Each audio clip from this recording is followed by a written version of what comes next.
We had a pretty large bang associated with the caution and warning now. Okay, as we have an apparent serious oxygen leak. 4, 3, 2, 1. Houston, we've had a problem. He's in a roll and he can't stop it. Performing an evasive maneuver. Okay, Houston, we've had a problem here.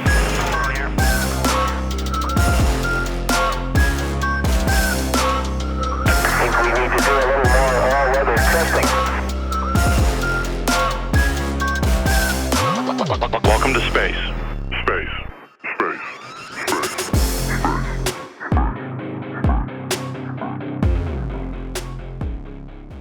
Hello, listener, and welcome to Failure to Launch, the space history podcast where we take you through all the mistakes, failures, and explosions that made modern space exploration possible. We are your hosts, Quinn, he, him. Chris, he, him. Devon, they, them. And a ghostly Chris, he, him. And today we're going to be talking about the Al-Qahir program and Egypt's Cold War missiles. So, as you heard, Devon is a host of the Kill James Bond podcast, as well as the editor for Well, There's Your Problem and 10K Posts, and they have graciously stayed with us through scheduling problems, through sleet and hail in order to come on and talk about this episode. So, Devon, thank you so much for being here. No, thank you so much for inviting me. I'm so glad to be here. I've liked the show for a long time. I've wanted to come on for ages. I've just failed to reply to you for nearly a year. So we were talking before about like the getting guests and like the, oh no, someone didn't respond. It's clearly because they hate me. I'm going to hold that in my head from now on as like the yin to that previous gang of just like, no, they totally want to come on my show. They're just trying to figure out how to accept the offer. They're just so blown away by my words. By my magnificence. Quinn is doing the good and professional stuff. I'm going to do the evil and fucked up stuff. What was your biggest draw to wanting to be on the show? My mother loves space. She's always been really interested in it. It's always been a special interest of hers. So this is not for the three of you. This is for my mum specifically. Okay. So that I could be like, oh, I was on a space podcast you can listen to. And then I listened to a couple of episodes where like my co-host November's been on before and things like that. And that was a lot of fun. It seems like a pretty good time. So I'm very happy to be here. This is also going to be one of those episodes where the actual rocket almost doesn't matter, where like the politics and the history surrounding it is significantly more fun, meaningful, and like anger-inducing. Just Nasser getting weird with it. Yes. Yeah. You could write that on his biography. Oh, Nasser. It's like like we talked about Korolev way back when, like basically rocket pilling Khrushchev. This is second degree because Khrushchev does it to Nasser. He spread it further. This is also a topic that we actually tried to record in early June before scheduling issues on my side forced to stop. Since then, the news has made this episode a lot more relevant, and actually since last night, today is the 22nd of June, it has become even more relevant that history is repeating itself time after time. I am, of course, referring to Israel's current air war against Iran under the pretext of taking out a nuclear weapons program that the entire rest of the professional world is certain is not happening, as well as last night Trump throwing the U.S. in with attacks on again, a nuclear weapons facility that is not building nuclear weapons. Yep. While we'll see that there are a lot of differences, a key thing is that the story we are going to talk about is not nearly as fucked up as what is going on right now. I do want to be clear about that. The Mossad in the 1960s was significantly more clear-headed and had a lot less power than they do now. Not to mention, back then, the US, France, basically the West was significantly more willing to say no, fuck off when Israel tried to pull shit like this than they are now. One thing I always come back to is the Suez Crisis kind of somewhat being ended by Eisenhower just going like, hey, knock it the fuck off to the UK, France, and Israel combined. But yeah, at the same time, I do think present events aside, I do think there are merits to this topic. It is something that we do very much enjoy to talk about on this show. We got rocketry, rogue ex-Nazi scientists, spycraft, and of course, moral panics. We are going to be talking about the Egyptian, or depending on the time frame, it is the United Arab Republic, a Cold War rocket program. I guess I will just get us right into this. I'll probably cut this, but I just kind of remembered for a second, Chris, like a couple of minutes ago when you said, I'm going to handle the evil side. I thought what you meant was every time I sent out a networking request, you sent out a parallel threatening request. Oh, I see. I mean, I can work on that. I did get that as well. I can definitely work on those. Yeah, like Well, just good cop, bad coping a potential Hi, guest. would you like to come on our podcast? And another of just like a picture of your address on like Google Earth. Well, no, I'm just saying, like, at the end, you're cool. Don't come on failure to launch tomorrow. It's like, I'm just saying, come on the show and enjoy my riffs. That's all I'm saying. Yeah. Like, that's my evil and fucked up, self-centered view. Like, just your dark riffs. my dark and no one fucked can up. handle my I dark. glimpse into my dark and fucked up mind, and I draw a rocket with angry eyebrows. Whoa. Just a full stare into my unhinged insanity. Actually, wait, no, you did have the first bleep in the show's history, if I'm not mistaken. Did we? Don't you remember, what is it, Space Spider? Fuck. Well, if it's something that required me to bleep, then I'm gonna have to bleep that too. This is like it's fractal. Oh no! You didn't have to remind me about check Adam Sandler's Space Spider movie. Okay. Okay. Yeah. All right. I'm not in the position right now where I still can't eat Tic Adam, Tacs. yeah, we did a bonus episode on an Adam Sandler movie from like 2 years ago where he's in space. He's in Spaceman. where he's in a space race with Korea and he's Czech and he becomes best friends with a spider with like really detailed lips. Isabella Rossellini and Paul Dano are in this. Wait, what? Guys, what are you doing? I'm closing this tab. I'm closing the tab. Sorry. Please save yourself. Save yourself. Republic. Save yourself. I gotta stop doing this. I do this all the time on my podcast as well. I'm just like Nasser's just like watching an arms parade and just in his head he's imagining the spider lips. God damn! Like I know exactly. Like, I know why we need to conquer space. Also, for this episode, I will be relying on a couple of sources. First, the work of Egyptian historian Khaled Fahmy and his studies into the political and military situation of Cold War Egypt. And second, an article by historian Roger Howard called Nasser's Nazi Rockets. Finally, sprinkled here and there, I have the book Nasser and the Missile Age in the Middle East by Owen. As always, all sources will be linked down below in the show notes. And this is one where I would recommend checking out some of these sources if you want, because there is not a whole lot of agreement whenever it comes to like Cold War intelligence operations in general. I've generally, like, on the things where I can't confirm them, I've tried to like make that as clear as possible that we do not know everything. But at the same time, the story still kind of speaks for itself, even if some details have question marks on them. I love the Cold War.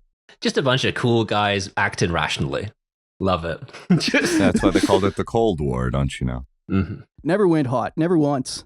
Could do with a colder war nowadays. Just like a little bit, maybe. Slightly colder. Nowadays, the difference is that no one declares war anymore. War is boring. It's passé. Nowadays, everyone's doing preemptive strikes and special military operations. Everyone's trying to find a new, cooler term for war. I saw J.D. Vance earlier today, right? Like about maybe an hour before we went live, being like, we're not at war with Iran. We're just and like I was like, we're just at war with Iran's nuclear capacity, which is like, oh, we're just at war against not just the state, right? We're not doing the thing where we're like, we're not at war with the people of Iran, we're at war with the state. They're not even doing that, but like, we're at war with a specific amount of the state and not the whole state. And I do love the idea. What are you doing? I love the idea of like some guy in the IRGC, like a surface to air missile of just like, no. They haven't declared war on us specifically yet. Just like watching the bombers come in. Like, no. This is the nuke guys' problems. I hate that we're in the like the nation state equivalent of the warring states period. It's easier to ask for forgiveness than permission when it comes to declaring war on sovereign nations. Sorry, I forgot to ask Congress. Sorry. Oops. Well, we're in it now. Going around to my next door neighbor and just like drop kicking him and just being like, whoa, it's peacetime. It's peacetime, brother. Hold on. You can't hit me back. It's time to start a conversation. Let's just He's on the ground, like in a fetal position. I'm like, it's time to start a dialogue. I run over to my neighbor in a blood frenzy. Wow. I came over here to negotiate. Is that a nuclear weapon? No, it was a tube. Sorry. Oh, sorry. Now this is that just wandering through like, oh my god. Oh no, sorry. Fuel tank. Genesis. Now, the root of the Egyptian missile program actually predates Nasser. It goes all the way back to 1948 and King Farooq. After the Arab-Israeli War, Farooq was looking for ways to modernize and improve his military, and what he landed on was artillery rockets. So back then, like 1948, this is like Soviet Katyushas and whatnot. This is just like firing a shotgun of rockets vaguely in the direction of your enemy. And this being 1948, they were still relatively new and only really being produced by major arms players, so the Soviets and the US. This was a problem because the US, UK, and France all put arms embargoes on the Middle East after 1948, theoretically stemming the flow of weapons to both Israel and Egypt. Israel, however, was able to get around this with various secret deals for weapons or just stealing the plans if they couldn't buy them. Perfect. They famously made a deal for French fighter jets, and when that scheme was shut down, they just stole the planes and started making their own bootleg gear. Which is also funny enough how apartheid South Africa got all of its quote-unquote indigenous designs. They just bought them from Israel. Is that a mirage? No, don't worry. We just wiped the name off. No. It's fine. It's still, you get in, it still smells like baguettes and cheese. They can only get rid of so much. Indigenous designs makes me think of like you're in like the outback and you found carved into a rock an ICBM. Everything's dimensioned perfectly, yeah. Huh. Our history. This is really sophisticated. Just here's our frame perfect RS-26 SAR mat. There you go. They did it first. Dude, we need like the Svalbard Seed Vault, but for designs of various cool vehicles and weapons, you know, like there needs to be a vault with like every single different model of Hilux just in it for future wars, you know, like when the apocalypse happens, you just crack it open and you're king of the wasteland.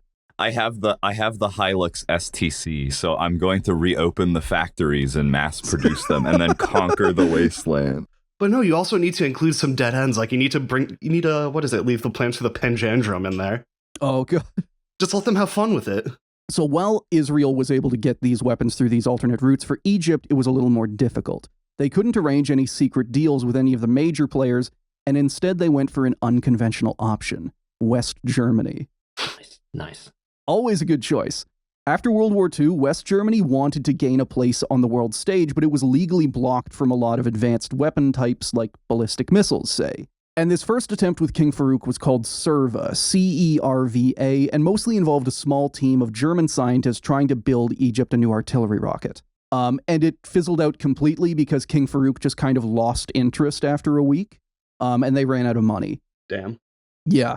So the idea goes on the back burner.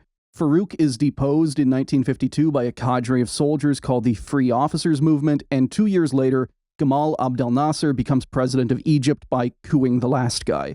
And while rockets were something that the new Egyptian government were always interested in, Nasser wanted to buy from the superpowers, because they obviously made the best ones. It's basically this toss-up between, do you try and build your own domestic weapons that are pretty much bound to be shittier, or do you buy from a superpower and become kind of a proxy for them? And Nasser kind of had a cool way of doing this, or a bad way, wherever you land. His idea was that he would buy a large shipment of Soviet weapons using like Czechoslovakia as a go-between, and then he would turn around and threaten the West that he would make Egypt communist unless they also sold him a bunch of their weapons. He plays both sides, so he comes out on top. No, that's the time-honored playbook right there. Damn. It pissed off both sides. Damn it. He was trying something, all right? That's the important part. That would have been my master play. Me thinking about every time I play Workers and Resources, and it's like, I want all the cool Western stuff, though. I can just, yeah, exactly.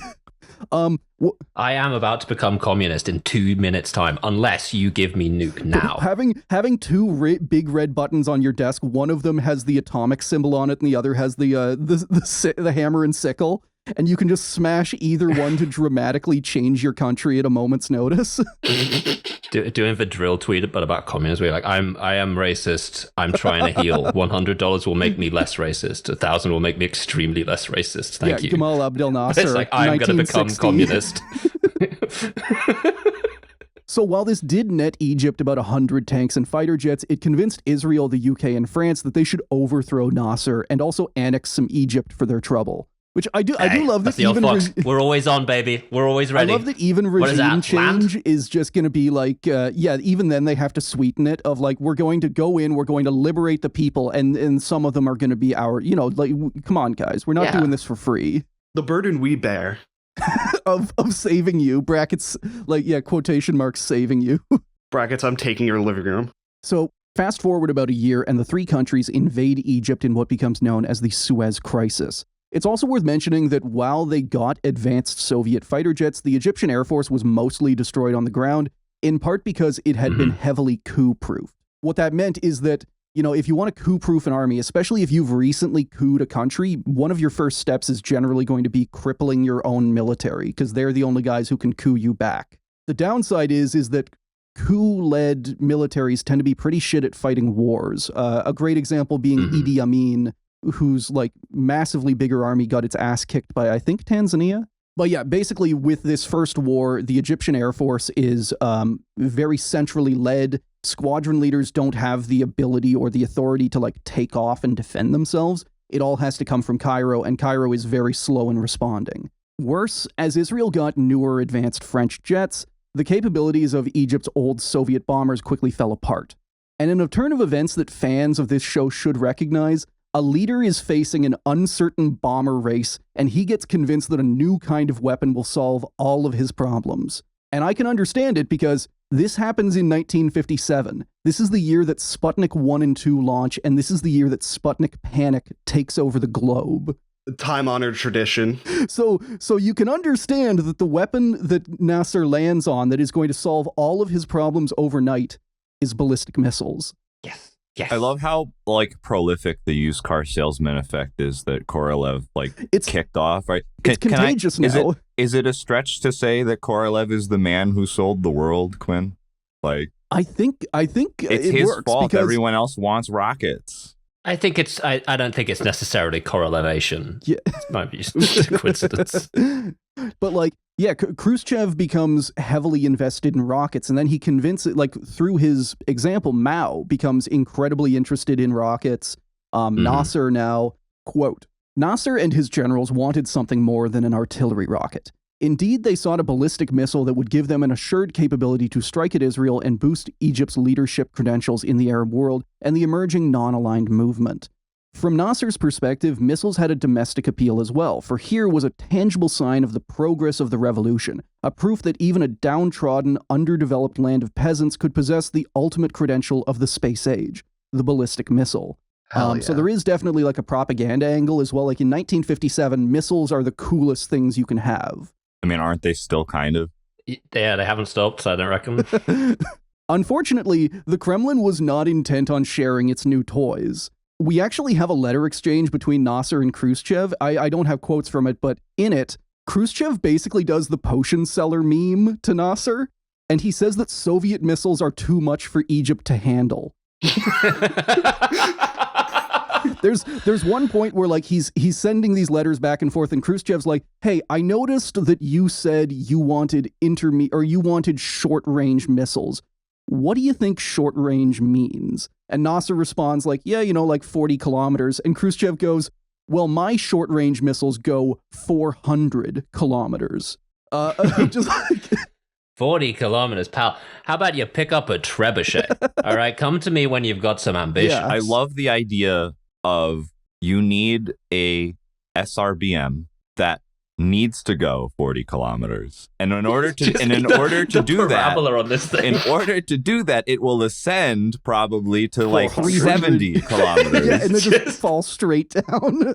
It was insane parabola. Korolev is just no, there's no way we can make it. Yeah, it's going to go all the way to Mars and back. I'm sorry, it's the only way it'll fly that short. No, we're doing fractional orbital bombardment for 40-kilometer range. It's just going to go all the way around. Khrushchev then went further, writing that Egyptian excitement over the missiles might lead to, quote, undesirable actions, i.e. that Nasser would get so hyped over his new weapons that he would immediately start a war just for, like, to see how they worked.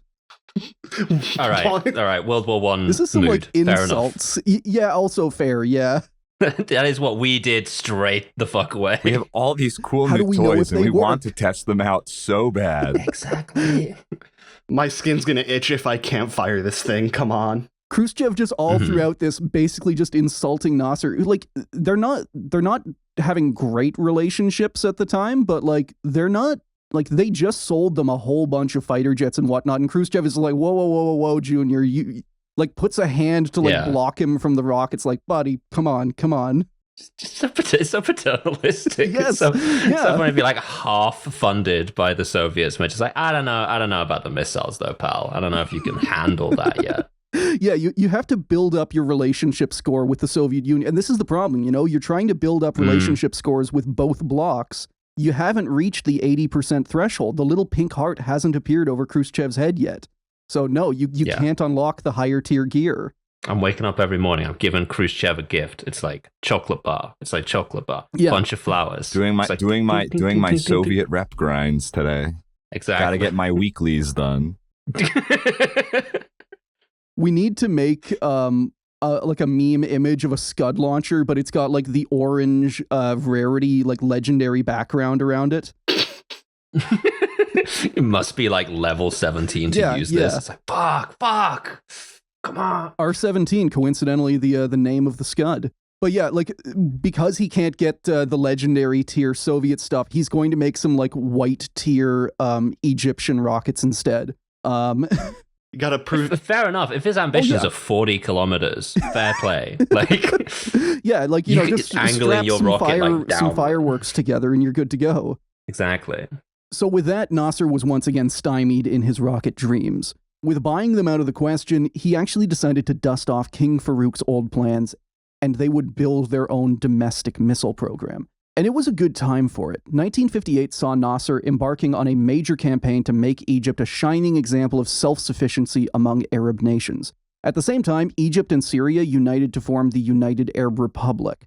Although all of the rocketry and everything we're going to be talking about here would remain solidly Egyptian, and by the time the rockets actually come to pass, the Syrians would already have left in 1961, even though Egypt would continue calling itself the United Arab Republic, despite being the sole member. I would say it staying Egyptian was the core problem. Yeah. The UAR. It's like, just let it be a little bit Syrian. It was a Syrian idea. Like, they came to Nasser with it. They were like, let's join up. Let's join up. And then he was like, all right. Idea. You can join up. He wasn't about it, but it was like, I guess if you're saying that I can have another country, that'll be fine. They're just saying like, yeah, like we can unify, we can all work together. And he's just stroking his chin like, all of it belonging to me. Yeah, you make a very good point. All the higher ups are Egyptian. Yeah, just... Buddy. And at the same time, West Germany was eager to get back into the arms trade again. So like 10 years later, they're still trying to get into the arms trade. And it's worth mentioning that Germany is currently one of Egypt's like biggest arms providers. Germany has kind of carved itself out a weird niche of countries around the world that buy, like, they don't sell to a lot of countries, but the countries they do sell to buy like 80% from them. It's weird. So yeah, West Germany wants to get back into this. East Germany too, but they're not really in the rocket business. And because these guys, like, if West Germany goes to work for Egypt, it wouldn't be work being done in West Germany, which would be a way to get around all of these banned weapons exports. They would basically offshore the design and manufacturing. I don't have a joke for this. I don't have a bit for this. It's just like, yeah, this is the thing that always happens. Wasserfall. All right, okay. I mean, this looks like a rocket. You know, hand to God, that's what a rocket looks like to me. And it's honestly, we're probably going to wind up talking about this more on future episodes, but it's very interesting how the post-war portioning out of German like scientific know-how goes, and specifically with this missile. So this is going to be a bit of a tangent, but I wanted to make it clear because it's important to understand for a lot of rocket development history, like how all of this fits together. The bulk of the post-World War II scientist recruitment efforts, that is your American Operation Paperclip and Soviet Operation Oso Aviakim, These were focused on the V-2 missile program and whoever had worked as part of it. And you can see the influence in the earliest missiles that both the US and the USSR produced. Very German-looking missiles, oddly. Oh, yeah. Is that one of your missiles or one of ours? Yeah, like if World War III had started in like early 1950s, it would just be identical V2s flying across east and west, hastily painted over with a red star and a blue star, respectively. Yeah, like visibly airbrushed over the swastikas. You can still make out the kind of like darker sections where it had the black and white checkerboard. But the V2 was not the only Nazi rocket program, and it wasn't the only one to influence post-war rocket development. Wasserfall, meaning waterfall, was a German military project started in 1941 to build the world's first surface-to-air missile, or as Walter Dornberger pitched it, a flak missile. And brackets, it was being pitched directly to Hitler because that's what Walter Dornberger did. He was kind of Hitler's rocket hype man. He was the rocket whisperer. Yeah, he was kind of like... Korolev kind of was the hype man for the Soviet Union. For Germany, it was Dornberger, and then the US had, I think, Medorus, because von Braun was not actually that charismatic one-on-one, and people kind of found him off-putting. Good. Yes. Yeah. I wonder why. This guy's got some odd views. I don't know. Yeah, like he's designing the missile, and all the technicians are just like, how am I going to get my hands in there? That's way too small an access. No, the children, they will they can work on it there. Fuck. Once the rocket goes up, who cares where it comes down down again, 40 kilometers away. That's not my department. God, Wasserfall was so cursed. Just manual command. Well, yeah. So we're actually going to get into that, and that does very much play into this story. Compared to the V2.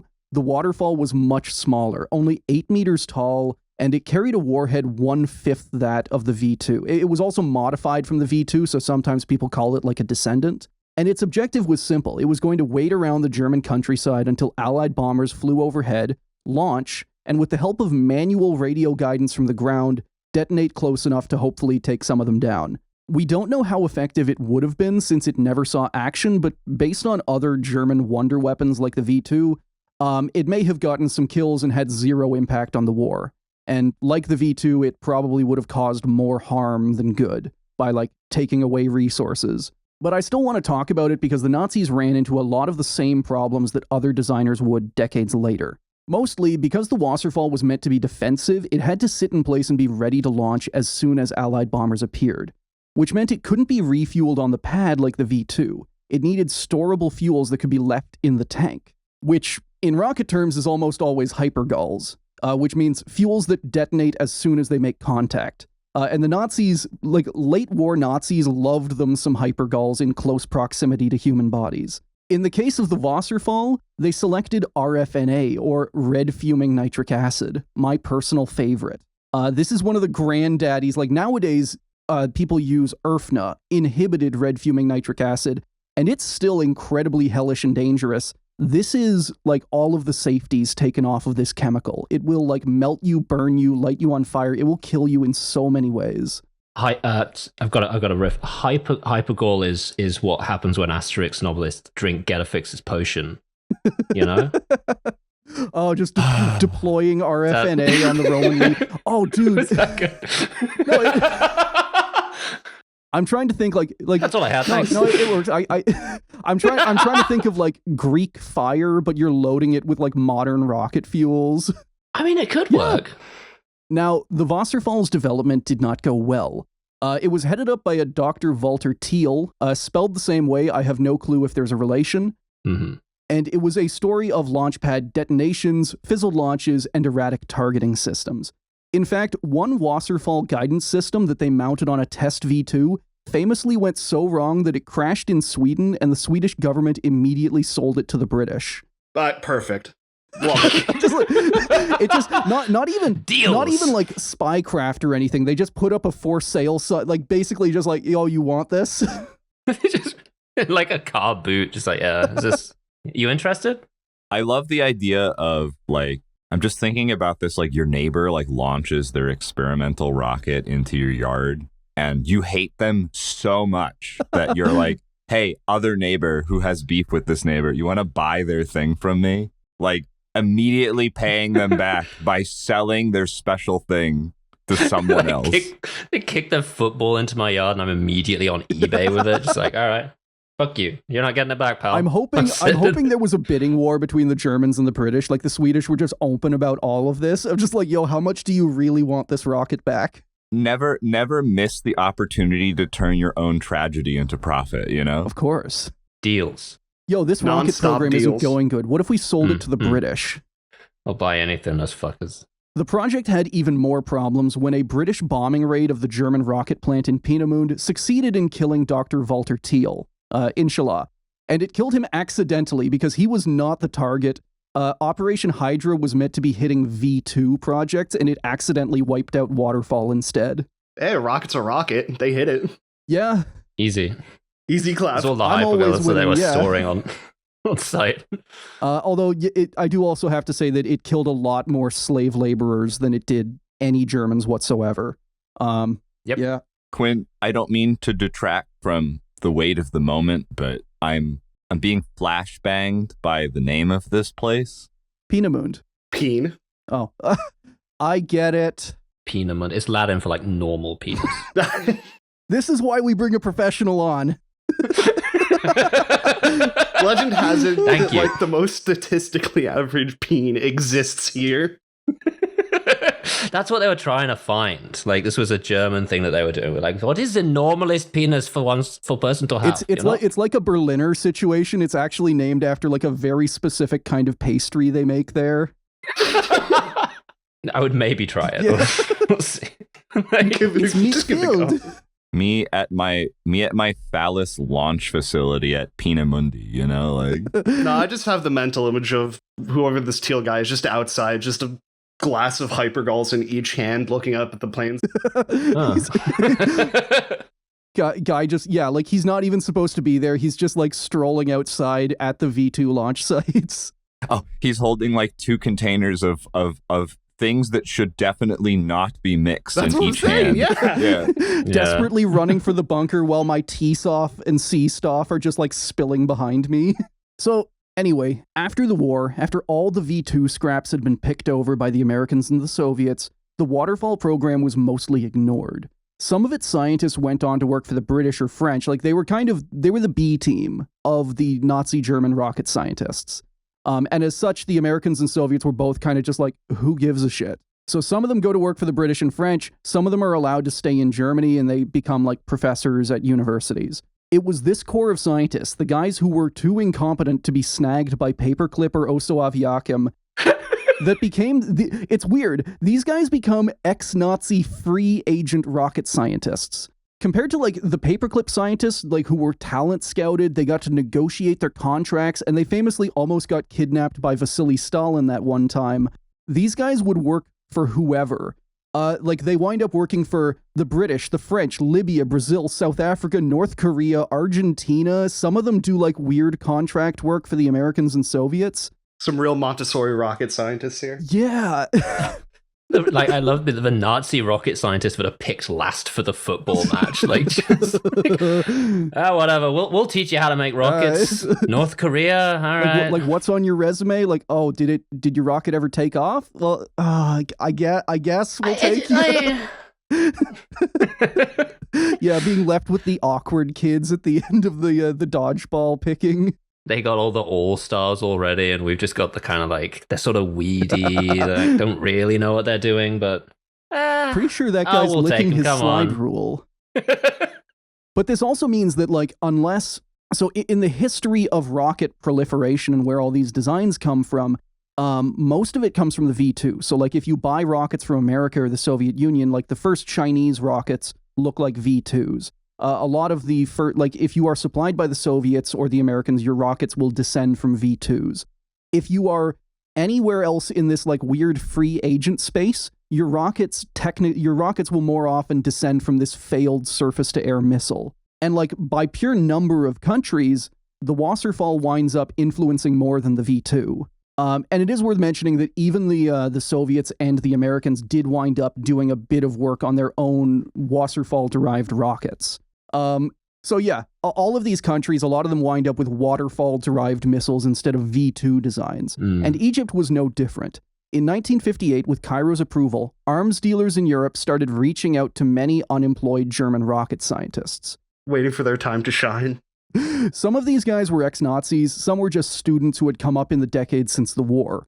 And it was really easy to recruit them. Quote, "The great surge in post-war rocket development, fueled largely by German scientists captured after World War II, had entered a lull. France, an early recruiter of German rocketry talent, was exploring manned bombers for its future nuclear weapons delivery system, while the UK's efforts were hamstrung by tight budgets and a seeming inability to produce a delivery platform for its nuclear weapons." I like how they don't give an actual reason for why it failed. They just say, like, they were unable to do it. The Brits just couldn't hack it. Not. They literally just couldn't figure this out. Too many problems to dissect. Like, no delivery mechanism is the stupidest problem. We've got the rocket. the nuke. We just can't figure out how to get it to fire. We've got the rocket, we've got the nuke. They're both just sitting next to each other, and a bunch of dudes are like scratching their head like, do we weld it? They're just building like a...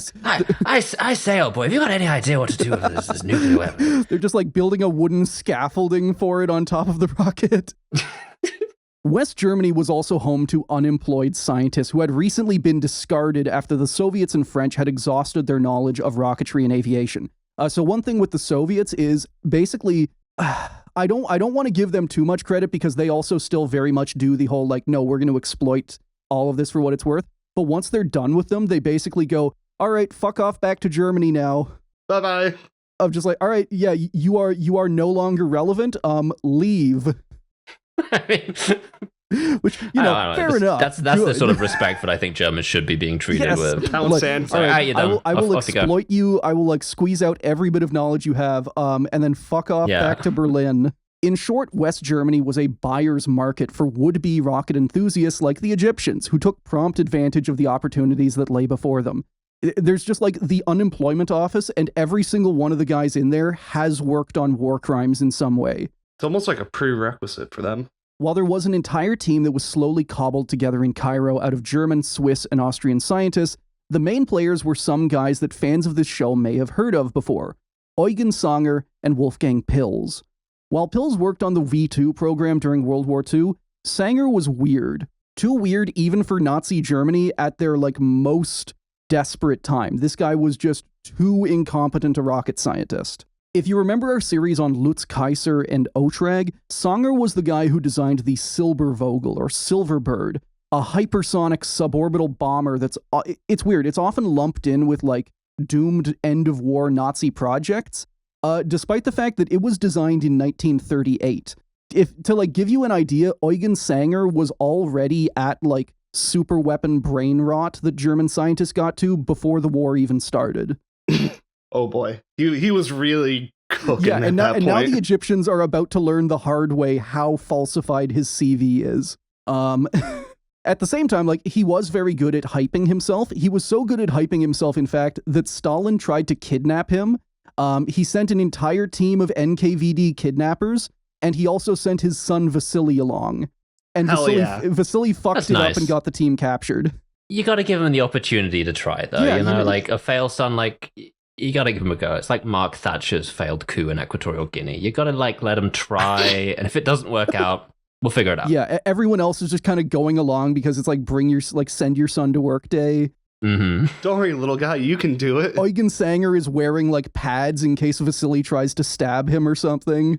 Again, I love. We talked about it more in that older series that Nate was on way back when. Mm-hmm. The NKVD like kidnap guys are staking out Sanger's home, and then they just notice Vasily walking towards the front door. He knocks on it and just goes like, "Yo, have you ever heard of my dad, Stalin?" At which point they immediately call the cops. You know what? It probably works out great inside the Soviet Union. Is that my dad, Stalin? That probably is really effective. But outside, yeah, he just Not hasn't so. gotten used to that. Yeah. I have no idea about stealth at all, just walking right up to the front door. He's just got a big portrait of Stalin. He's like pointing like, It's my dad. Hey, look. It's my dad. I'm here to kidnap you. Do you want to get in the van now? Or... Oh, he's just gone. like waving at the agents across the street. Guys, over here. Say hi. Say hi to my new friend Sanger. Just door gets slammed in his face. Ah, don't worry, he's just going to pack. He'll be out in a minute. Oh, the police escort is here. Wonderful. He'll be out any minute now. Fucking Vasily Stalin sitting on your doorstep in the rain like a lost puppy, begging you to come to the Soviet Union so that his dad can love him.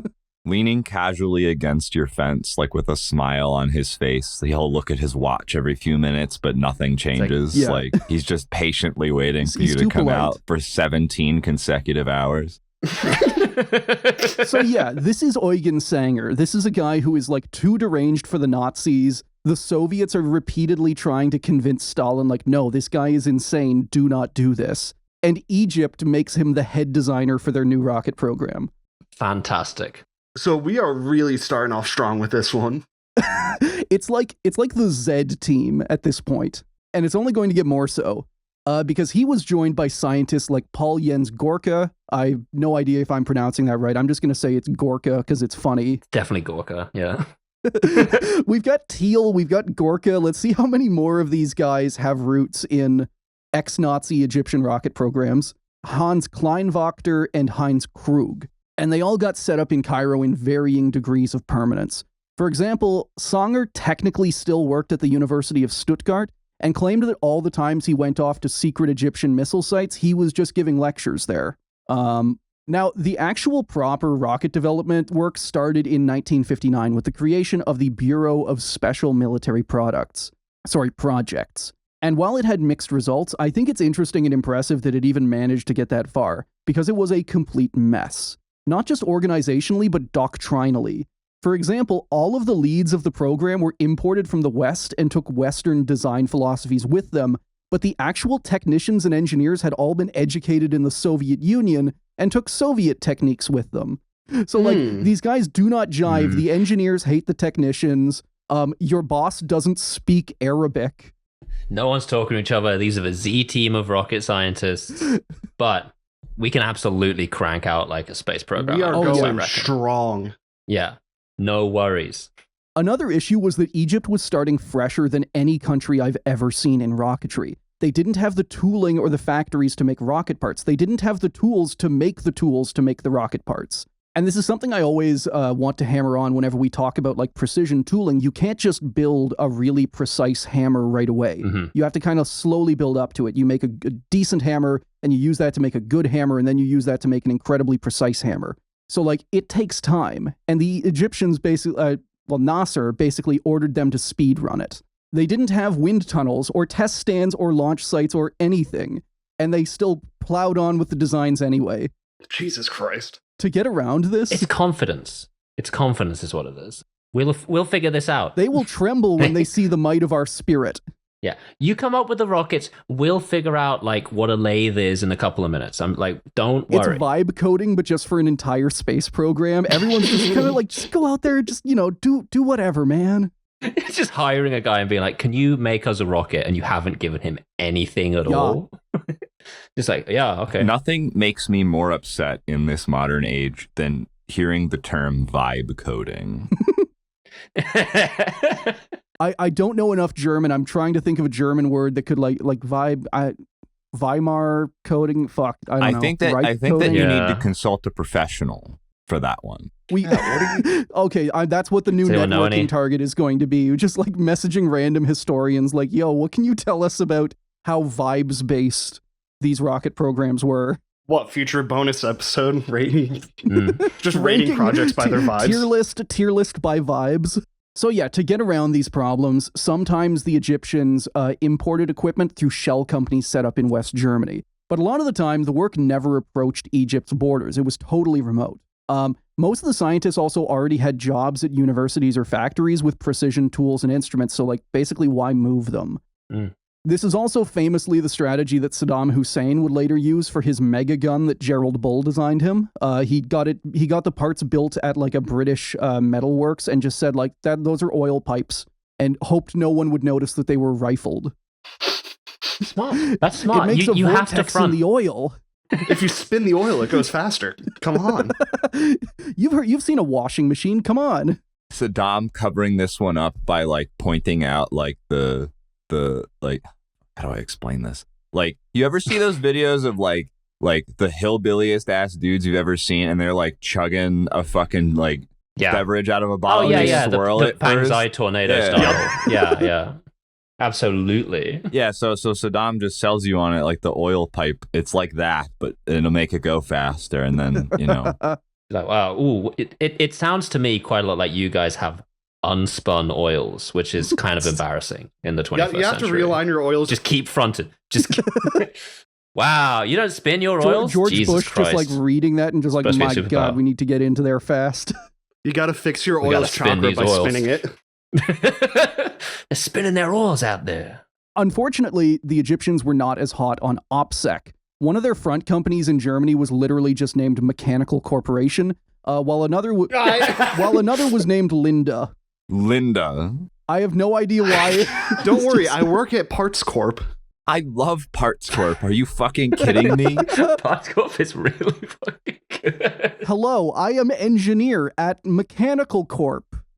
Most evil company in like the 19th century in America. Yeah. Just Parts Corp. I feel like that fucks kind of hard though, because based off of what you're saying, Quinn, is that in order to have a production chain, you have to start small, and so therefore small is always necessary. So if you work at the doohickey factory, you will never be out of work because people will always need doohickeys. And then you can subcontract out to the thingamajig. Egypt cannot produce domestic doohickeys good enough, and they don't want to buy the superpower doohickeys. Yeah, it's the doohickey gap. You do not want to wind up a proxy of a superpower because you're reliant on them for your doohickeys. Look at this guy. He's using thingamajigs. What a false prophet. Sort of working doohickey derivatives. Modern doohickeys are all based on Nazi thingamajigs, and I think this needs to be recognized. I really want to own a thingy factory now. I love the idea of this. Yeah, you need the jig factory and the thingy factory in order to produce them at another site in Egypt. Egypt, no domestic manufacturing capacity for thingable at all. Like nothing. Huge weakness, really. But, good. They can hit a tchotchke, maybe. Good. Tchotchke proliferation needs to be stopped. Yeah. we figure that we're gonna have tchotchkes in like 10 years, maybe. We need to get in there now. The Tchotchke Limitation Act, yeah. Doing a preemptive strike on the tchotchke factory. So yeah, the Egyptians were not as good at OPSEC, and foreign intelligence agencies were generally aware of Egypt's, they were aware of the earlier attempts at rockets. So this time it was basically like, oh, they're doing the thing again. Like Nasser is doing the same thing that the previous guy and King Farooq had done. Mm. And most agencies did not care because everybody was building rockets in 1959. The Mossad, however, were interested because they figured that any missile that Egypt ever produced would be immediately loaded with all of Egypt's nuclear weapons and fired on Israel immediately. That's the sensible position. That's the smart idea. Oh, but God. Even they got bogged down in debate over what to do about it. Basically, they were split into two conflicting teams that I am going to name the paranoid faction and the racist faction. The paranoid faction thought that these very tiny missiles that Egypt was building would be equipped with dirty bombs, while the racist faction thought that Egyptians simply weren't capable of building and operating rockets. Fuck's sake. Yeah. Like, don't worry about it. They're not going to manage. Just nothing ever happens. And the worst part is that both factions, they wind up going with both plans because, spoiler alert, even whenever it reaches its planned point, the Egyptian rockets are complete shit. And yet, Israel is going to start several international incidents in order to prevent these tiny little dinky rockets that carry about a grenade's worth of warhead apiece. That seems totally unlike the Israelis. So yeah, these two factions went back and forth for about 3 years, keeping tabs on the German scientists but not actively doing anything to prevent them. 1962 changed that. Hello, listener, and welcome to the mid-reel ad. If you enjoy Failure to Launch, more bad space history, and you want to hear more of it more often, there is an option, the FTL Patreon. Signing up at any tier gets you access to monthly bonus episodes and Q&As, and joining an elevated tier gets you even more content, like Chris-narrated minisodes. If that sounds good, you can sign up at www.patreon.com/failuretolaunch. And now, back to the episode. Operation Damocles. On July 21st, 1962, Nasser invited a group of international journalists out to a remote test site in Wadi al-Natrun, halfway between Cairo and Alexandria. While Nasser and other officials crowded into a protected bunker, the journalists were left exposed above on a small viewing stand, which I do appreciate. It's like observing a nuclear blast. Everyone else puts on your goggles and you put on your like little 3D glasses that they've given you. Don't worry, just cover your eyes with your hands when it goes off. Quote, at 0950 Cairo time, an explosion was heard several miles from the journalist's bivouac. A single missile-shaped projectile was seen lifting into the clean desert sky where, in the words of one U.S. correspondent, it pierced a long white cloud bank and later, in plain view, slowly arced north toward the Mediterranean. 3 other launches occurred within 30-minute intervals before the correspondents and government representatives were crowded back onto buses for the return trip to Cairo. As they headed for Cairo, Egyptian government radio began to trumpet a resonating message. The United Arab Republic has entered the missile age. Fantastic. All right. Let me just snap to a picture. That's what they're celebrating. That right there, that is the United Arab Republic Very entering the missile. sphincter-like. Yeah, I don't like the ridges. That looks like one of the Lynch Dune sandworms a little bit. Oh god, it at the end does. there. Yeah. And all of the Al-Qahir, which means conqueror missiles, have that same, like there's bigger ones, there's smaller ones. They all have that weird sphincter shape on the nozzle. They all have a butthole.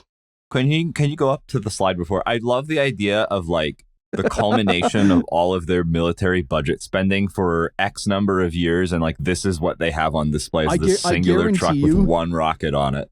I guarantee. Yeah, for context, listener, The Brits are like, oh, we could put it on a truck. it's just driving it towards the Fulda Gap. Fuck. That'll do.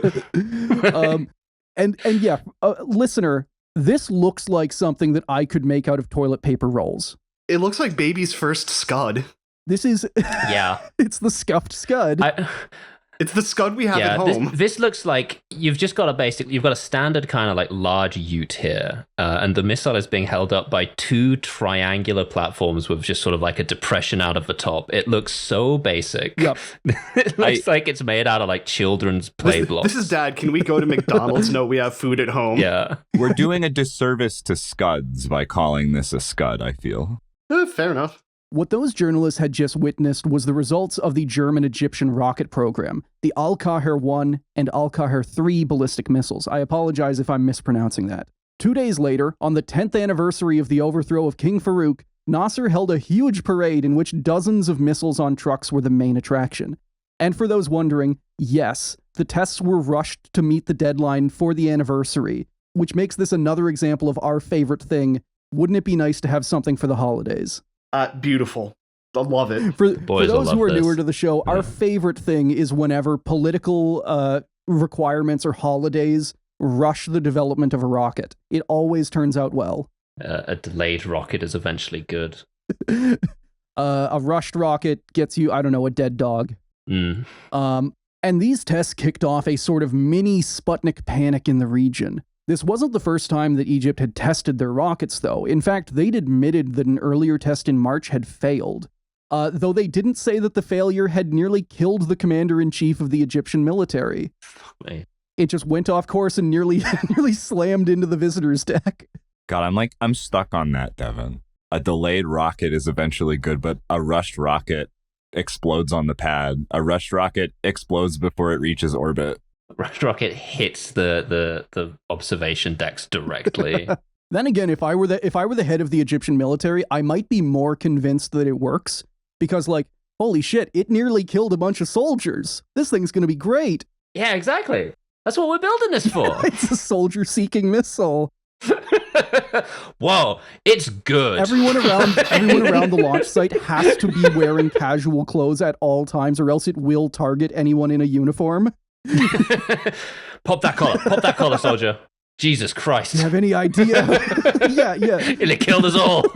Now, despite that, every nation reacted with shock to the sudden realization that Egypt had built their own missiles and that, while crude, they could actually fly. We are going to get into some of the trickery here at the end, but I want to focus on the politics and history for now, because they did not really fly that good. Mm-hmm. Chief among those panicking was Isser Harel, and he's the head of the Mossad. Mhm. He viewed these new tiny dinky little missiles as an immediate and world-shattering threat to Israel and demanded that the Prime Minister, Benjamin Ben-Gurion, greenlight the Mossad to do whatever it took to stop these scientists. Never mind the fact that the missiles were already being tested, and they seem to be going into production, so the design phase is over. Yeah, like killing the scientists not going to do that much dude, at this stage. the factories are churning. They've got tens of these things now. They got dozens of them. How many dozens are we? Pointing at the pic. They've got a dozen now, but they could have a baker's dozen next year. Do you have any idea what a madman could do with this many missiles? I'm caught up on the idea that, like, they have a baker's dozen of SRBMs, and then, you know, because this is a military dictatorship, they'll eventually put them on a military parade all together at once, and then they just get all taken out in a coordinated airstrike, and then it's just like, well, now what are you going to do? Well, like, if they send a dozen, they always, it's the missile you can't see. It's the 13th. It's the last one.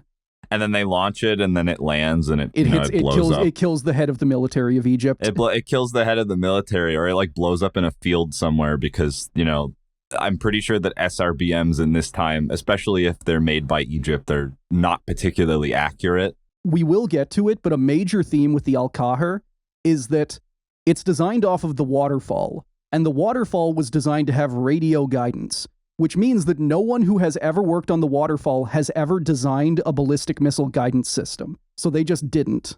It's not my concern. Nope. The Waterfall, there's one big thing that I'm getting tangled in here. The Waterfall was essentially like the first sort of SAM. Yeah. Exactly. There's a big difference between the functionality of the surface-to-air missile and the short-range ballistic missile. Can you guess what that might be? Well, yeah. One of them goes up and stays up. The other one goes up and then comes back down. Fact check, surface-to-air missiles fall down. They do not just keep going forever. They just keep going. In a straight They line. explode. No, they go to the big bomber in the sky.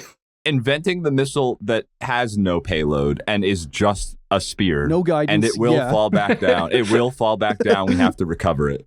Just having fun, I guess, at that point. This is like the only guy on the planet who watches this military parade, watches that like dinky little missile built out of like a cylinder, a cone, and 4 fins, and goes like, my God. It's like, holy shit. I need to start a war over this immediately. Yet taking off his glasses. They put it on a truck. Just kicking a door down. We gotta start killing civilians. Now! We gotta go! They got a cardboard tube. Like, they've built one of those parachutes that can land an egg safely at school. It's time! Oh, if they just recruited new German scientists by just going to like high schools, just like, yeah, like you have to get these ping pong balls through that circle, and like some kid does it and it's like, my God, like they're mapping out the ballistic trajectory, desperately taking notes. Yeah, the US has all the top rocket guys, so does the USSR. We've got all the Z-team guys. Now we've had to go even further down. Yeah. We've got like primary school kids coming over here to tell us about how to make rockets. I love the idea of like Operation Paperclip and Oso Aviakum being like so thorough that even post-war Germany's kindergarten teachers are like the Z-team.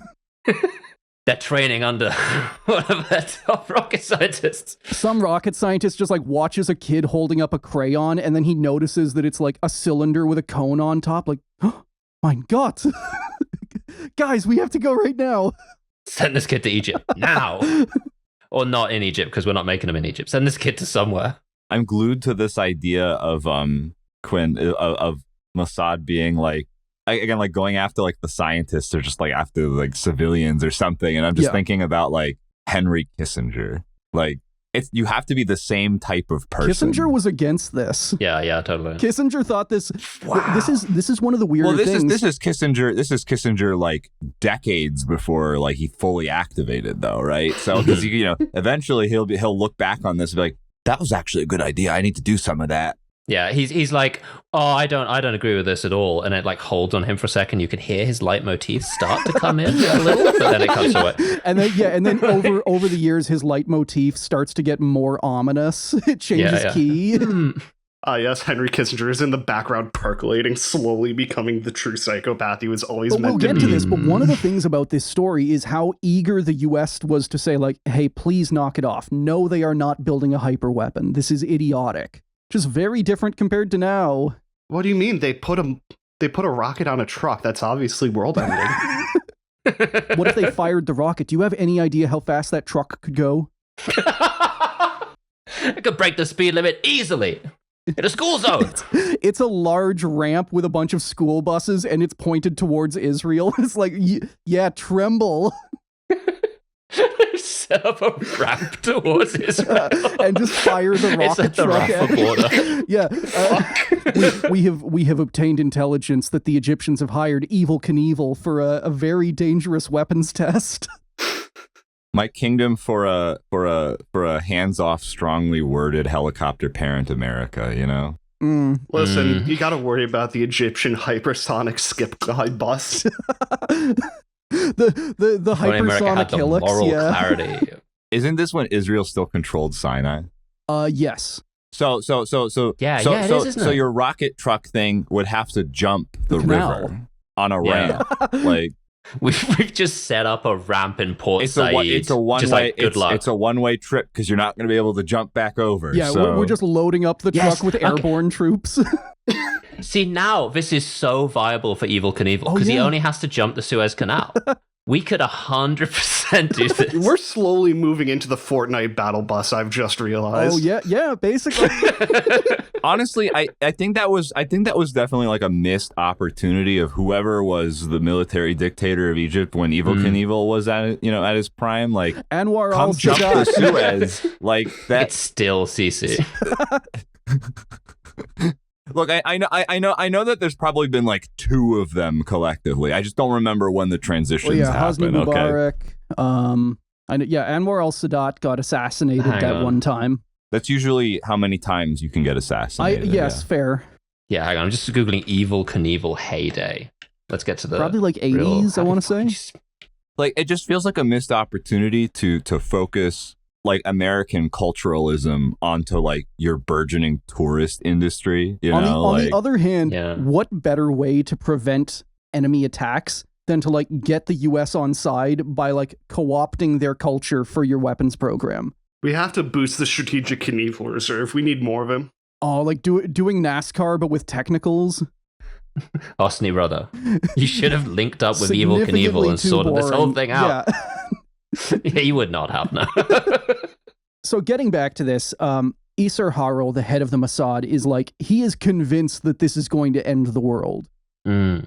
And whether this is entirely cynical or entirely paranoia, I think it's a good mix of both, because later events will show that, like, he believes this shit.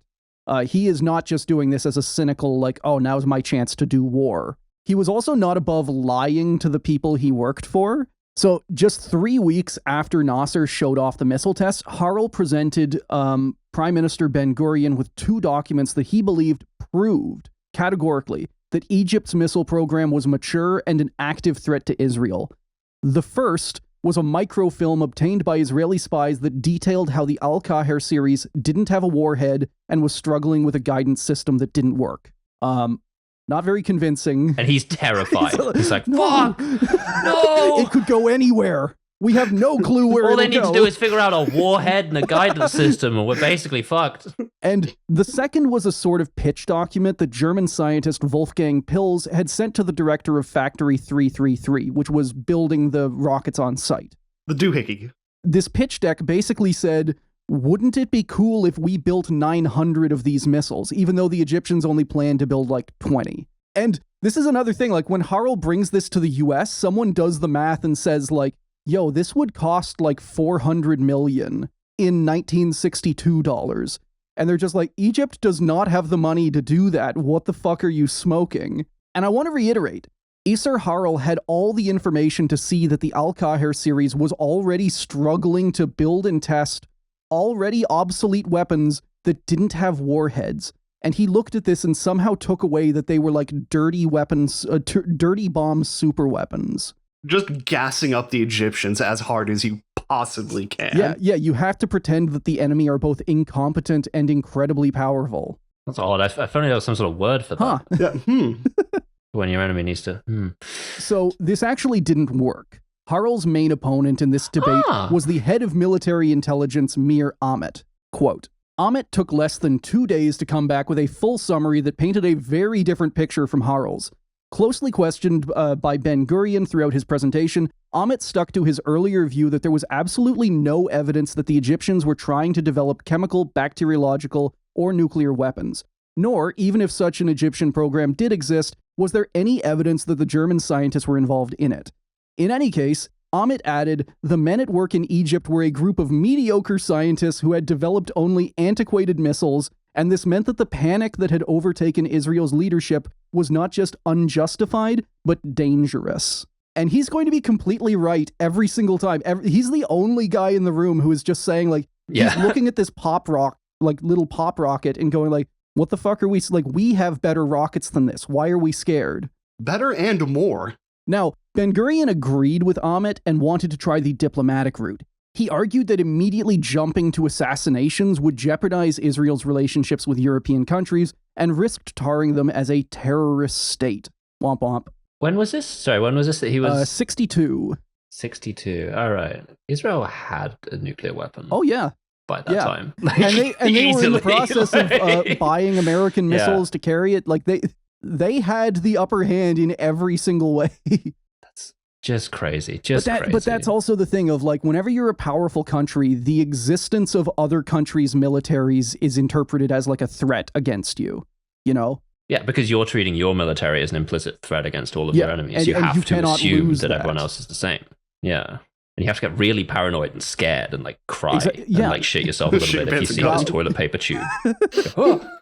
Crying, throwing up. Killing We're people. Fucked. It's over for the state of Israel. Yeah, like, and then this guy's like, no, it's not at all. Like they haven't got anything. They've got come nothing the fuck on, guys. We're going to make, and crucially, throughout all of this, he's saying, if we do this, we're going to make things worse. We're going to push Egypt to buy good weapons. Yeah. And naturally, this did not satisfy the Mossad. So they did two things. They went to the media and they started the assassination campaign anyway. Jesus Christ. Why waste a perfectly good assassination campaign? Yeah. I mean, we're getting back to it, but this is just, it's better to ask forgiveness than permission. Sorry, I blew up all those people. If we say no, then they're going to be so sad. Look at them. Look at that sad Mossad agent. It's like they are nowhere near having viable rockets, and they will get no closer if we kill them now. So the first part was basically a pressure campaign. It's mentioned that back then, like, they were just able to gather all of the heads of all of Israel's major newspapers and just say, like, hey, here's your fucking marching orders. So they were able to, like, selectively leak details or just make them up. And Harel was able to use this to kick up a media firestorm, a moral panic. As a reminder, this is just a couple of weeks after Nasser's public missile test, so there was already a bit of an organic, like, natural media hype going on, and he, like, supercharges it. Like, he's basically able to convince the entire Israeli media and public and a substantial amount of politicians that, like, Egypt is going to nuke us off the face of the earth tomorrow, and it's Ben-Gurion's fault for not letting me kill people. And combining that with the diplomatic route taking a bit longer than expected, like, the Germans were still negotiating, it seems like, in good faith, but they were basically saying, hey, what do you want us to do? Like, some of these guys are German, but we can't deny them travel rights, and most of them are actually Swiss and Austrian, so there's not really much we can do. So with all of that, Ben-Gurion quickly bowed under pressure and approved Operation Damocles. And I love this because even the fucking name is so paranoid. The Sword of Damocles, these missiles are the Sword of Damocles hanging over Israel. Right. And then you actually get a look at them and they're just on, like, it's this tiny little thing on the back of a truck that has no guidance system and doesn't have a bomb on it. But it does have what looks like a butthole on it. Okay, yeah. It does have a butthole, yeah. Maybe they just saw that and they're like, this is crazy. Their butthole technology is light years out of ours. An evil and intimidating sphincter. So, on September 11th, 1962, Dr. Heinz Krug disappeared from his office in Munich. He ran a procurement company that helped ship specialist equipment around the world, including to Egypt, and eyewitnesses claim he'd been accosted by a young man at night before disappearing. The following day, someone left an anonymous call to the German police reporting Krug's death, which I didn't know you could do. I didn't know you could just call up the cops and go like, this guy's dead, and they will accept it. All right, thanks for letting us know. Yeah, Click. no worries. Click. Cool. Someone just writes that down. Like, all right, nice. No follow-up or investigation needed. I just killed the shit out of this guy. Okay, just letting you know. Yep. Deuces. I'm not saying anything else, but this guy is dead now. All right, just write that down. I picked him up. I took him to a place, and he's dead now. I am not filling in any of the other details. Cops are just like, yeah. Just gunshots in the background of the phone call. Yeah. Well, first things first, you got to make sure he's dead. Okay. Oh, wait a second. He's moving around a little bit. Papa! So we don't actually know what happened to him because his body was never found, but it's most often thought that he never left Germany and was killed by the Mossad on site. Then, on November 27th, a mail bomb went off in the face of Wolfgang Pill's secretary in Egypt, Hannelore Vende. It didn't kill her, but it did disfigure her and blind her in one eye. Yeah. A day later, another bomb went off near Factory 333. This one also came nowhere near its apparent target, which was the head of the factory, and it instead blew up and killed 5 civilians and injured 6 more. Fuck's sake. Yeah. This also gave the Egyptians time to beef up their security, and the day after that, so over the course of these 3 days, 2 mail bombs go off, and then 2 more are intercepted by security. And from that point on, they get pretty much a 100% mail bomb interception rate. Why does this package have suspicious wires sticking out of it? Who sent me what looks like a hot dog pack with a bunch of wires on it? Getting an Egyptian mail bomb, but there's no like detonation. There's no actual bomb. It's just a piece of paper that says boom. It's just the tube sealed up on both ends, but there's nothing in it. Oh god, yeah, the Egyptian mail bomb would also have no guidance mechanism, so you just send it off like just wherever. In the mail, no marking, nothing in it. Some mailman in Canada just like detonates one day like 5 years later. Just throwing it over the border because you have no mail delivery mechanism, and it's just you throw it over the Suez and it lands in the fucking Sinai fucking desert or whatever, and it's feet into the sitting Sinai. there in the sand. Oh, you know those like hitchhiking robots? H-bot, but Yes. a bomb? Yeah. It's just like, please take me to Factory 333, and it's just relying on people, and it's like, when, and like another note, when at Factory 333, hit this button. And everyone's just like, well, I got to do my part. All right. Now, these letter bombs did not work, nor did a threatening letter campaign they started up after. Oh, a non-bomb letter. Afterwards. Exactly. Yeah. The bombs didn't work. I'm just going to send him a normal letter that just says, "Hey, stop it." Wouldn't it suck if you sent if you put the letter in what you thought was the mail bomb and it ends with like, "We will not be meeting again." Kaboom, and it just doesn't have a bomb in it, and they're just left reading this like postcard like, what?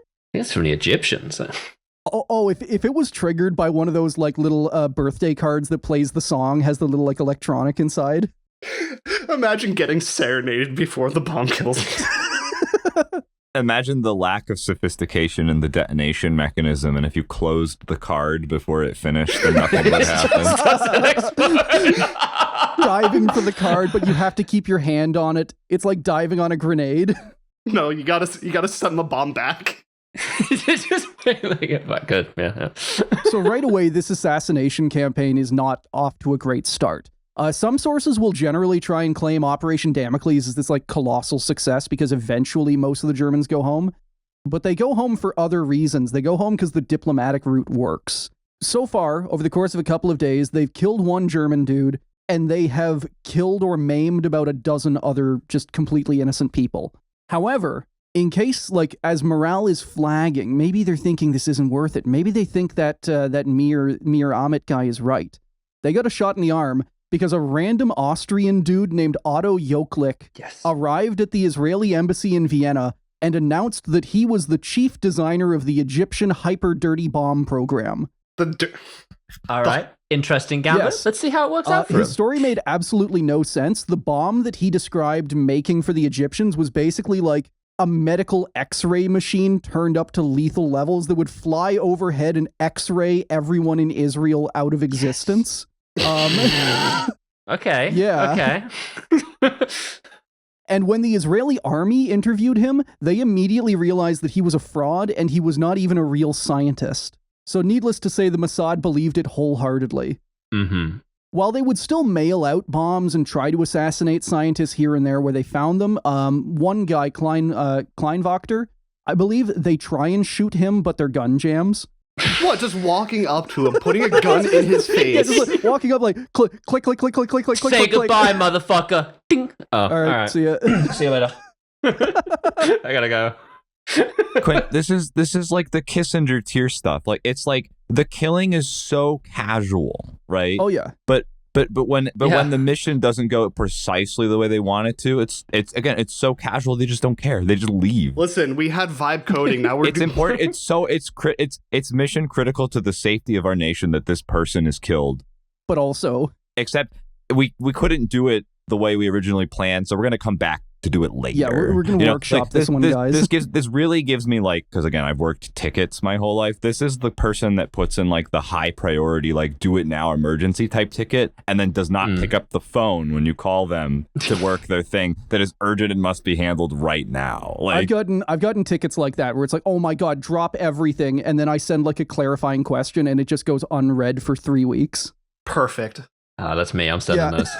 So, You know what this really gives? We had vibe coding earlier. Now we just have vibe assassinations. vibe killings. they're just telling the agents, just get out there and just get it done. You see a German? Just go for him. Give it your best go, and if it doesn't work out, hey, you tried, and that's the important part. A fucking Mossad agent weeping to his wife about how he felt so embarrassed because his gun didn't go off. And the guy, Kleinwachter, looked like me like I was an idiot.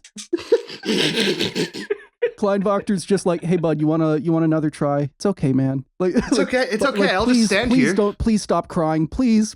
Like, I'll shoot myself. Please stop crying. You do The uwu small you remember like the hit from Breaking Bad where Jesse rolls up to your house, just like he opens a door, gun to the face, click, click, click, and then he leans in and just pulls the door back closed. When you open it again, he's gone. You just hear him futzing with the gun outside. Just give me a minute. Come on. You can hear him crying through the door. Fucked it up. I knew this was gonna happen. Just uwu small beaning the Mossad hit squad. Open the door and be like, hey man, it's okay. It's all right. Don't worry. At the same time, they get this like insane Austrian dude who they think has like proved all of their points. At the same time, they are like, the government is kind of coming back to them and saying like, what the fuck? Who said that you could blow up a bunch of Egyptians? But at the same time, because this is the Israeli government, they're not like mad about it per se. Just like, hey, stop. No. I love it. There's no sane Austrians involved in the story on either side.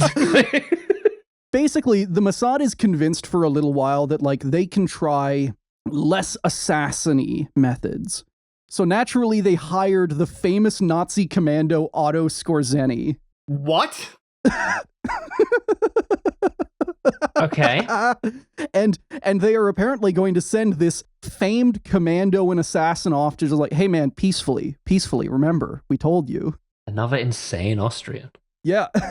Just Okay, during that time. two things. I have no idea who this guy is. I'm amazed at that. And two, I love the idea of, hey, Mr. Ripper Killfuck, can you like maybe just go kindly talk to these people? I'm sure that there's a lot of like murder killing that this guy has done. This guy's probably done some heinous shit. Yeah, I pulled up his Wikipedia. There's a lot. Yeah, here. he's kind of famous both before and like during and after the war as like, he is the Nazi commando. He, in the same way that like British commandos kind of invent doing commando shit, he does the same thing for the German side. He's the guy who like leads a commando raid to save Mussolini after he's been captured by Italian rebels. Right, but how much like civilian terrorizing has been done? A fair bit, because after the war, he kind of becomes a mercenary and everybody forgets about the whole Nazi thing and just hires him. Me thinking about this where it's like the perspective of, you know how like a privateer is just a pirate who works for a government. So like, yeah, he's just like a serial killer who works for a government, you know, like. Yeah, he's a serial killer who gets paid, which means that he's not a serial killer anymore. He's just a regular killer. Yeah. Yeah, he's professionalized now.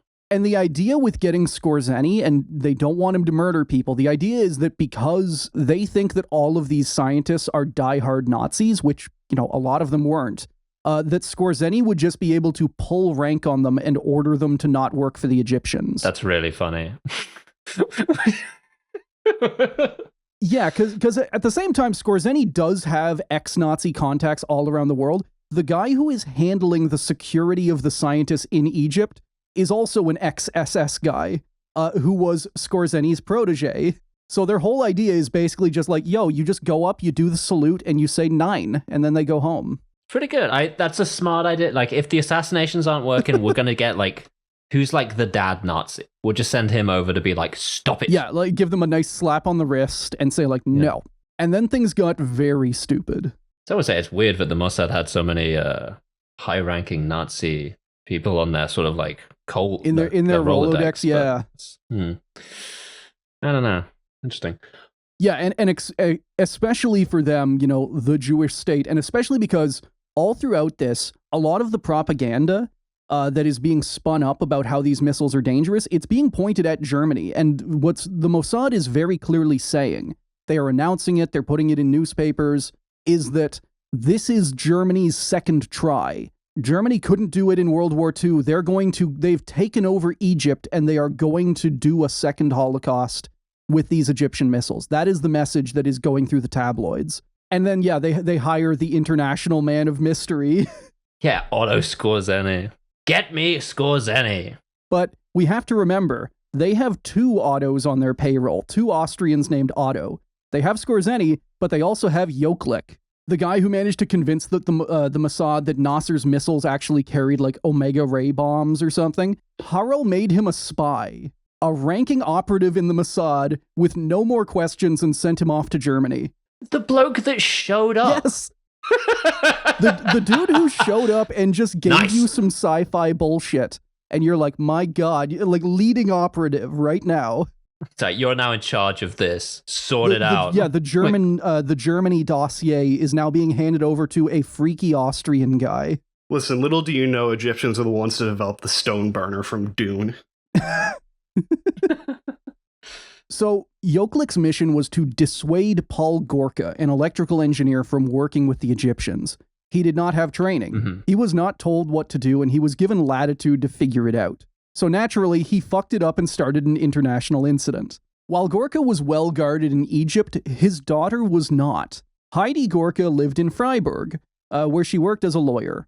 And in February 1963, Joklik was sent to make his move. And this pretty much goes about as well as Vasily Stalin trying to kidnap those German rocket scientists. Mm-hmm. He just randomly approaches her one night. Quote, "She tried not to let her panic show as he started talking, telling her in a quiet, soft-spoken voice that he knew all about her father's work in Egypt, and adding that Israel was quite determined to stop him from continuing it. All he had to do," Joklik went on, "was to denounce his work and he would be safe. If he does not come back, he will be killed," warned Joklik darkly, claiming that he wanted to give him a chance. I love the open-endedness of this threat, because if all he has to do is denounce his work, he can keep doing the work. Just say that my work is bad and sucks, and then I am a horrible person. I hate this. Back to work. I hate how much the Egyptian government is paying me. This sucks. The average worker denounces their work once a shift at minimum. Fuck this. Anyway. And it would be even funnier if Joklik heard accepted that that's actually what he believed, and he went back to the Mossad. And then he goes back to his boss and he's like, I did it. He's like, yeah, done. "Sir, I extracted a pinky promise from the target. He will not be a problem anymore." Not from the target, from the target's daughter, but I'm pretty sure. Yeah. She said her dad is very sorry. She holds up a phone and just goes "Oh, Dad, you said you're not going to work for the Egyptians anymore? Oh, cool. Love you, click, bye."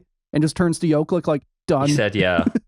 So a few days later, Joklik tried to lure Heidi out to the Swiss border because the Mossad figured that if they were caught, the Swiss would care less about the kidnapping of a German citizen than the Germans would.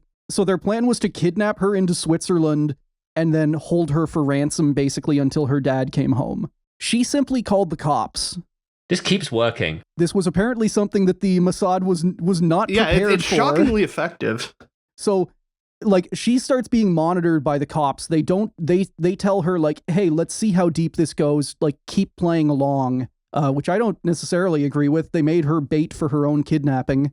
This becomes multiple countries, Germany, Switzerland, and Austria are all cooperating to, like, nab these guys because of how stupid Yoklik is. So Heidi showed up at the planned meeting point with the spies, and she was accompanied by her brother and a German police officer, which apparently Yoklik didn't think anything of. And he proceeded to explain his entire plan to them. Let's just go right back to the beginning and of this. And in fairness, the guy was in plain clothes, the cop. Yeah, so the fact that he is, like, a state agent tasked with doing, like, state espionage tasks, goes to his target of interest and explains the whole thing, just the day one, like, before you even got here. Like, is the fact that he's like, Israel has a vested interest in Egypt not having these rockets. Like, well, okay, well, way to blow any plausible deniability you had in kidnapping this woman. Like, just tell her your whole plan. It's okay. I dropped some subtle hints and just saying the whole thing, plain English. I'm an insert name here, and I work for insert country here. And the insert country here's vested interest is that your dad stops doing things for other countries. You could say that I have some contacts in Mossad with my co-workers in Mossad, and they're very interested. You could, like, he's trying to be threatening, but he's just like, you could say that I'm planning to kidnap you and take you over the Swiss border and hold you for ransom. You could say that. You could say things will turn out very badly for your father. When I kill him. Yeah. Things will turn out very badly for your father when I kill him after you tell me where he is. To be like, yeah, I'm gonna ring my dad right now. 9-1. Yoklik just, like, standing there nodding expectantly. Yeah.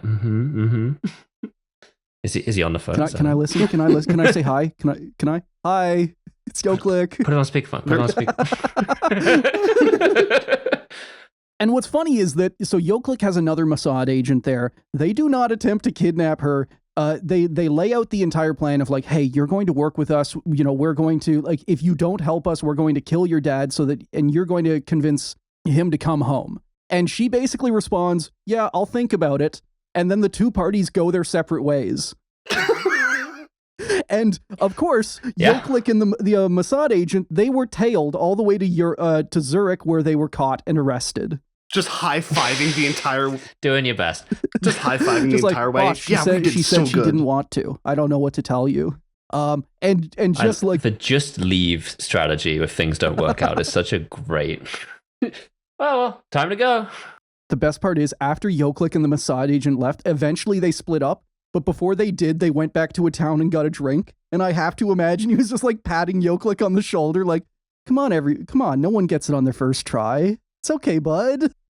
Either that, or they were just like, bossed it, smashed it, lads, let's go. They're both celebrating, telling anyone who will listen, yo, we just did something fantastic for the Mossad, guys. Woo! Yo, getting fucking sloshed at the pub and then just spewing state secrets. Just drunk to the point your eyes are floating inside your skull. As in the Mossad, the benefits are so good. I showed up. I was like, I'm in charge of missiles, and they were like, give him a job. Give him a job. This is also just the story of faking it till you make it. Eugen Sanger is able to fake his way into the Egyptian rocket program. The fucking head of the Mossad is able to fake his way into starting Operation Damocles, and now fucking Yoklik is able to fake his way into being a spy. Not just being a spy, being in, like, the second most prestigious like spy organization on the planet, right? Like, so yeah, Operation Damocles has just been exposed to the entire world. But crucially, the Germans and the Swiss don't announce it right away. They're getting stuff set up. The Mossad immediately know that things are going wrong. So they run to the media. Before the Germans could formally announce the charges, they leaked news that the Swiss and West German governments had arrested brave Israeli civilians who were simply trying to protect their country. And they also publish all of Yoklik's lies, claiming that Nasser's rockets breached international laws and also probably the laws of physics. That's like extra law breaking. They should get in super trouble for that. The idea here was simple. Whip the entire Israeli population, government, and media into such a frenzy that the Germans would have no choice but to return the captured agents. And the frenzy part actually worked. Quote, In the course of a frenzied parliamentary debate, some proposed a, quote, settling of accounts with the West German government. Another referred in apocalyptic terms to the German death ray, while the leader of one of the religious parties claimed that we have been led astray and gravely deceived by Germany's statements and promises. So we now have anti-Jewish space lasers. Fantastic. I wish I had that charisma, you know? Jesus Christ. I just wish I had the chutzpah more than anything. I was like getting caught and being like, no, I'm just going to lie again. I'm going to lie again harder. If I just crossed into the US and like went to Washington and just said like, it's me, I'm the head of Iran's nuclear program. You got me. They would accept that. Bam, bam, bam, bam, bam, bam, bam, bam. Or more accurately, click, click, click, click, click, click, click, click, click. Yeah, click, click, click. All right. You're free to go. He just starts. Stop looking at me. Get out of here. Get the fuck. After a failed assassination attempt, throwing rocks at you like you're trying to abandon your dog in the woods. Just be like, fuck off, fuck off. Get out of Egypt. Try again tomorrow. It's okay, man. We don't get them all first try. And while some international outlets published all of these lies verbatim, like the New York Times. Of course, our favorite source of truth. Never not on that shit. And in the wider world, however, it didn't really work internationally. It made Israel look hysterical on the world stage, and it wound up backfiring. Isser Harel was forced to resign as the head of the Mossad and was replaced by Mir Ahmed, his rival, the ex-head of military intelligence, and notably the guy who had been correct about everything all along. Definitely. Man, it's almost like this guy should have had this job to begin with. Yeah, and he ended Operation Damocles immediately. I'm just like, all right. Yeah, it's like, what are we doing here? Why are we wasting our fucking time with this? That's actually kind of true, because whenever he took over, the first thing he did was he wanted to do an audit of like, hey, where the fuck do we have agents? And he would just find agents and kind of go like, why the fuck are you there? I'm doing Mossad Doge. Let's go.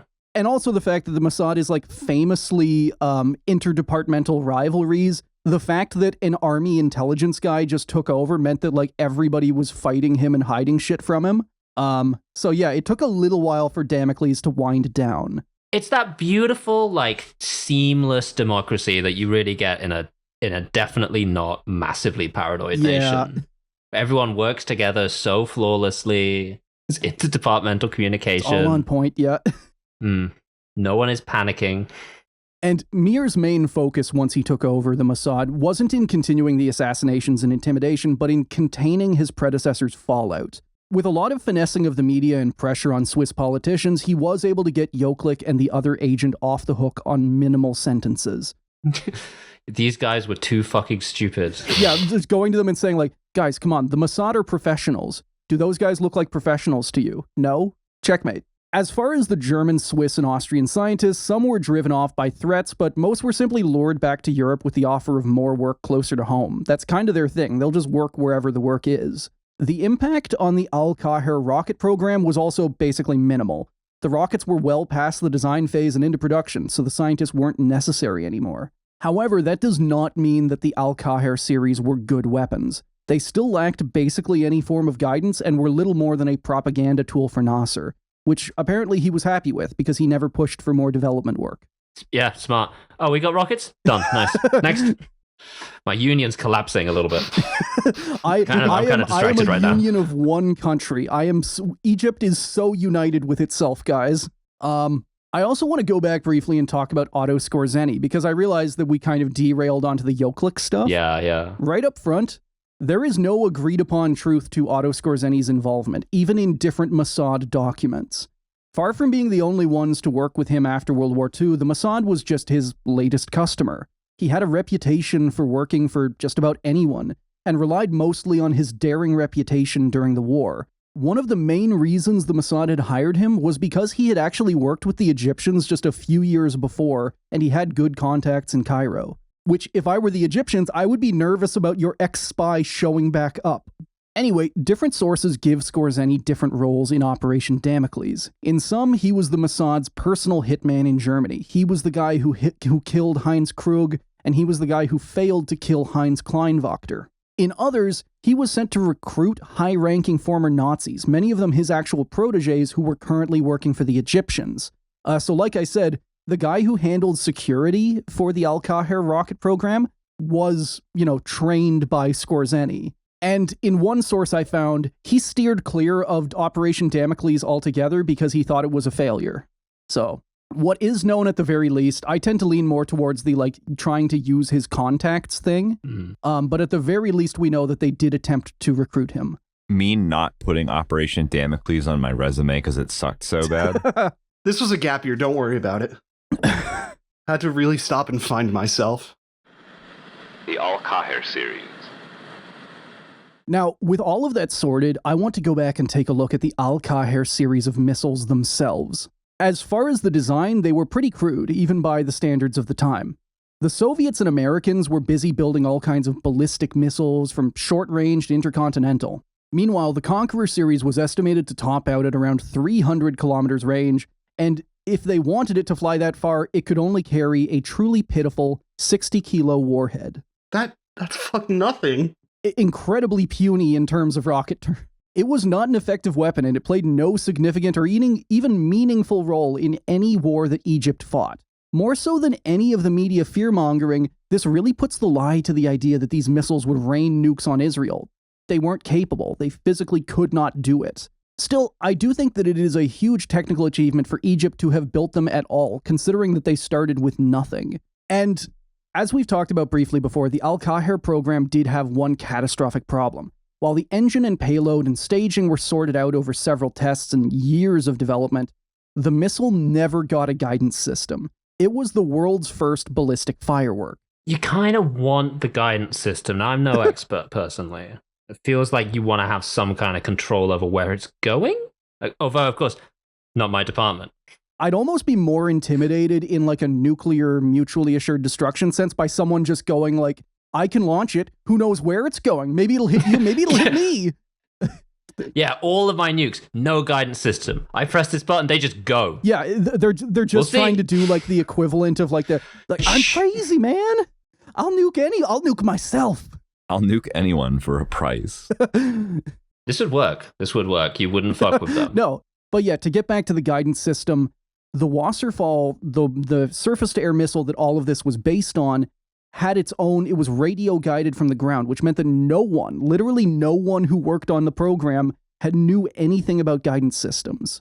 And in 1963, we talked about, I mentioned some of the trickery before. Instead of waiting years for the guidance system to be finished, the Egyptians just tested what they had, and they sort of kludged together a system that could kind of do the job.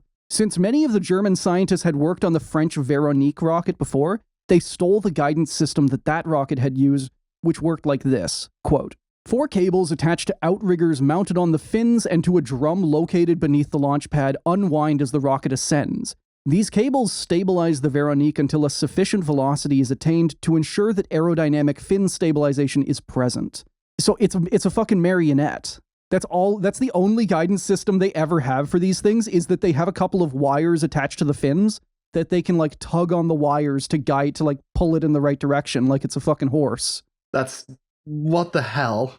Yeah, like just put like desperately. You want it to be more sophisticated than that, a little. Like just like a little bit. Just like desperately tugging on the right wire as the missile flies to the left towards the viewing stand. No. Tugging on, you're inside the missile as well. Yeah. You've just got these wires. Evil Knievel's inside the missile. Evil Knievel's in there. Operationally, the Al-Qahir series of ballistic missiles was also a failure. Even without the guidance issues, the missiles were obsolete by the time they were deployed, and only armed with a small conventional warhead, they were of very limited military use. Some were likely fired during the Six-Day War in 1967, and the rest were used in the Yom Kippur War in 1973. That last is particularly important because by 1973, Egypt had a better missile. They had the Scud. That we all know and love. The king of missiles. God. I know. The AK of missiles, yeah. Exactly as some Western analysts had feared, the failure of Egypt's domestic weapons programs like the Al-Qahir missile, and they also had something called the HA-300 fighter jet they were trying to build, those had all failed, and it had simply pushed Egypt into the arms of the Soviet Union, who were more than happy to kit them out with all of the best jets and missiles. Thinking about a fighter jet made with the same sort of design philosophy as the totally wires. rudderless missile. It's completely unguided. There's no pilot. It's being marionetted through the sky. It's like, it feels like you have to put a little more effort into the fighter jet. Because it's going to be a person in that one, ideally. Don't worry, they can just they'll fly based on vibes entirely. They're in there with the wires. They have to follow the missile. They have to stay within a slack of the missile to guide the wires. That's why they have the truck with the rocket on it. Yes. So the guy in the front, he's got all That's the wires. That's the pilot of the missile truck. And he's pulling double duty. He has to drive himself and the missile. This weapon system is becoming more and more complicated with the launch vehicle. But I mean, once he's at the terminal guidance phase, the pilot can just like parachute off the rocket. It'll be fine. I wonder if they ever tried to mount one of the missile trucks on the launcher of a Scud. Like it's just on there with the Al-Qahir, but it also just has the truck bolted on. The truck is integral. So after all of this effort to try and build themselves their own domestic missile program, Egypt wound up buying Scuds, and they were actually the first combat use of the Scud. During 1973, they fired Scuds on Israeli troops that were crossing the Suez Canal. They wind up being the first operational use of these Scuds, and that one missile, that one Scud, did more damage than every single Al-Qahir combined. Oh, it worked. Yeah, I don't know that I don't want to say the lesson is only buy your shit from superpowers, because that's not the lesson. But like, the lesson is just buy Scuds. The lesson is buy your shit from superpowers and then fucking figure it out yourself while you've got them there. Like, you have to have some sort of deterrent set up to give yourself the slack necessary. Another thing is that practically every country in the region, they wind up buying Soviet Scuds and then they just build their own. They modify their own. Yeah, exactly. So like they have domestic versions of these Scuds and they're able to develop their own off of that. Like Iran, for example, a lot of its ballistic missiles are based on the Scud or based on North Korean provided missiles. And they just set up their own versions. Nice. So, but yeah, trying to go absolutely from fresh. Hell yeah, to North Korea. Yeah, tough, especially with no domestic manufacturing capacity. Once and again, with Parts Corp isn't there. Sanger in charge. Yeah, a guy with no idea what he's doing. You've got the Z team there. It's difficult. Yeah, it's difficult to run do. a weapons program. Legacy. Now, the legacy of the Al-Qahir series of missiles and Egypt's entire domestic rocket program is a complicated one. Nasser wanted the Arab nations to become as self-sufficient as possible and not just play roles as proxies of whichever Cold War superpower. Part of that was building up not just domestic military production, but also having like the local education and infrastructure to back it up. They wanted Egyptian rocket scientists as well as Egyptian rockets.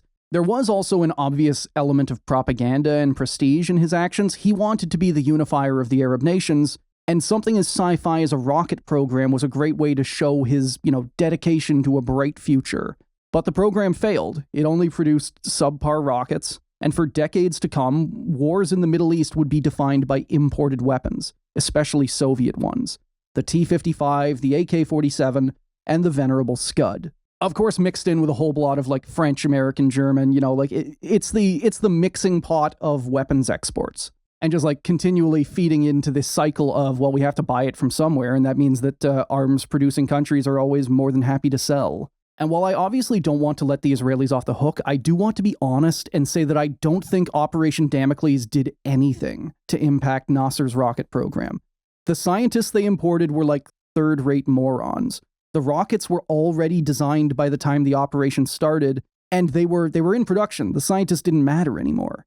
And they never even got good guidance system regardless of Damocles. Like, the Al-Qahir was a failure from start to finish, and Israel still, they went ballistic over nothing.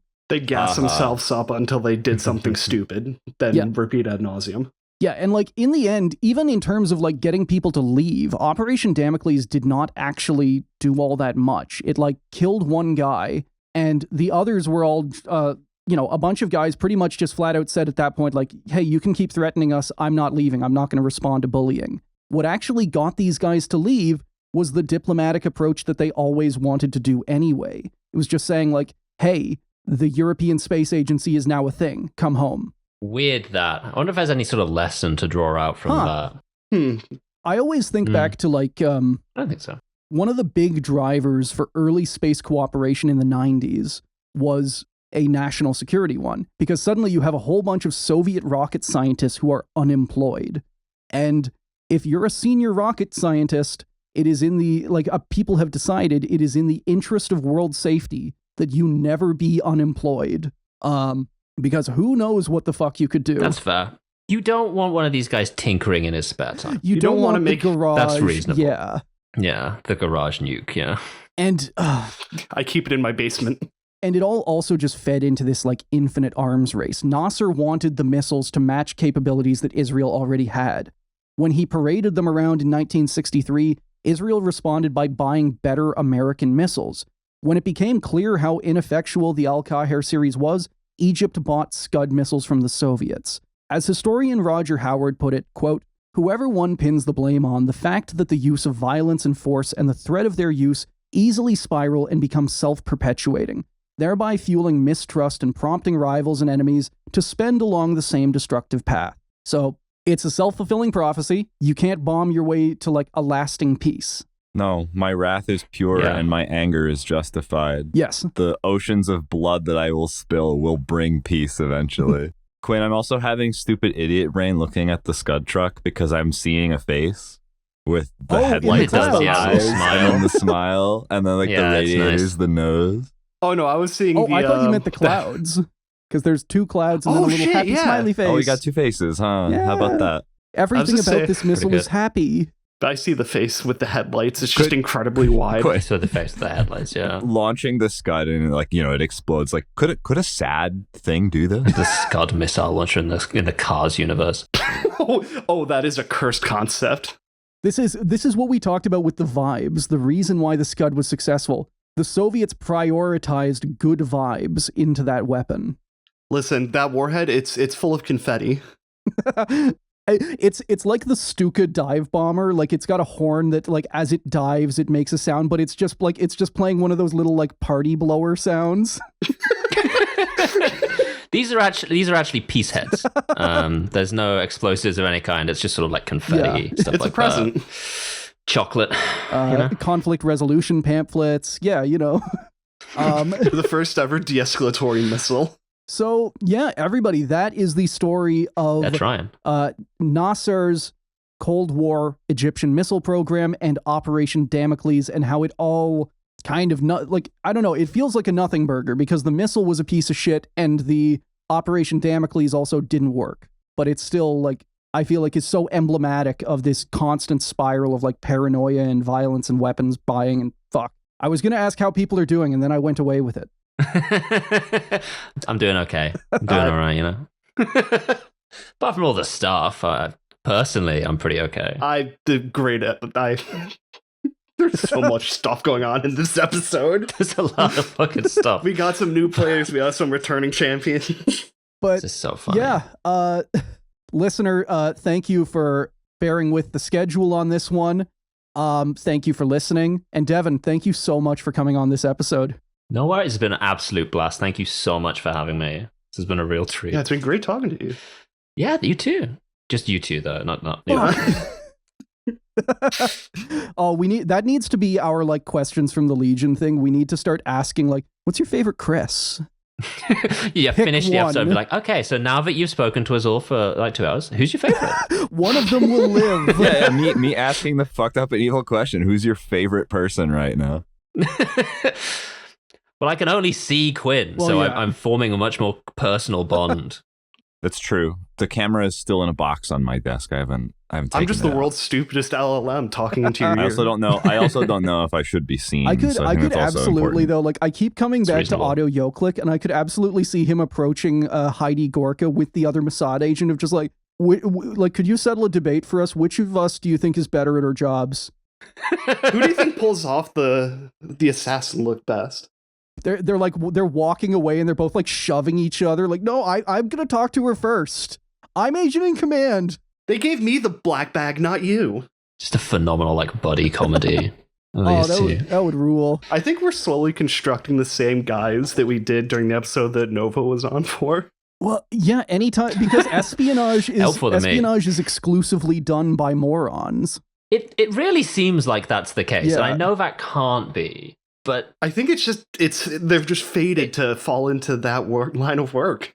Just it attracts them. They're like a moth to a flame. They can't avoid it.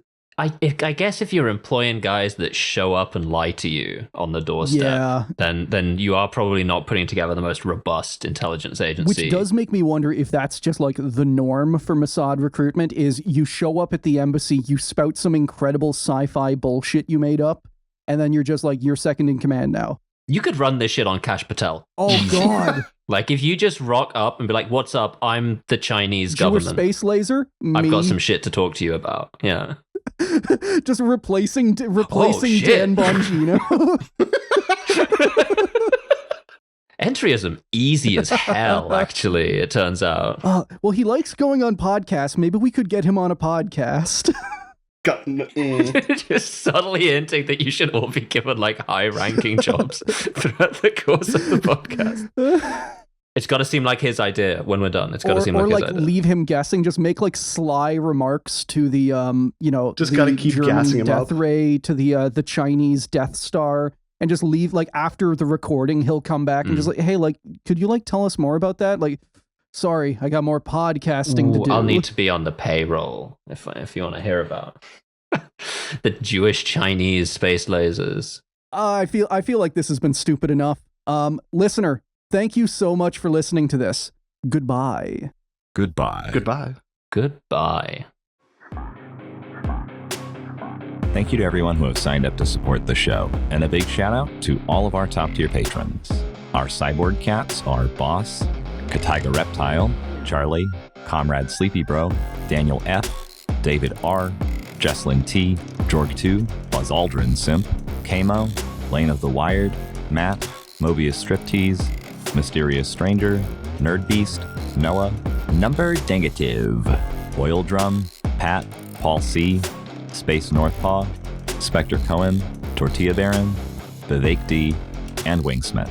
Our space dogs are a Union Thug, AB, Act Guy is Best Guy, Agent Carter, Angie, Angry Old Man, Yada Yada, Anthony C, Otto Fox, Baron M, Batbay, Ben L, Boomzilla, Caleb, Cantaloupe Was Taken, Chainsaw Snuggling, Charles G, Cole C, Cat and Lag, CSD 2016, Daddy Bongo, Double Time, Dr. Shockmaster, Ank, Aaron, Eric J, Fractal Moonlight, Furious Luddite, Grant K, Heiko S, Howl's Moving Pictures by Rush, Ian R, Ian W, JM M, James C, Jamie K, Jarl Breadmaker, Harry M, Jedediah D, John C, John Tastic 20x6, Juan, Carathago, Delenda Est, Kate B, Kate D, Corbin the Dog, Lenswipe, Lorgath, McLean C, Mar, Marto,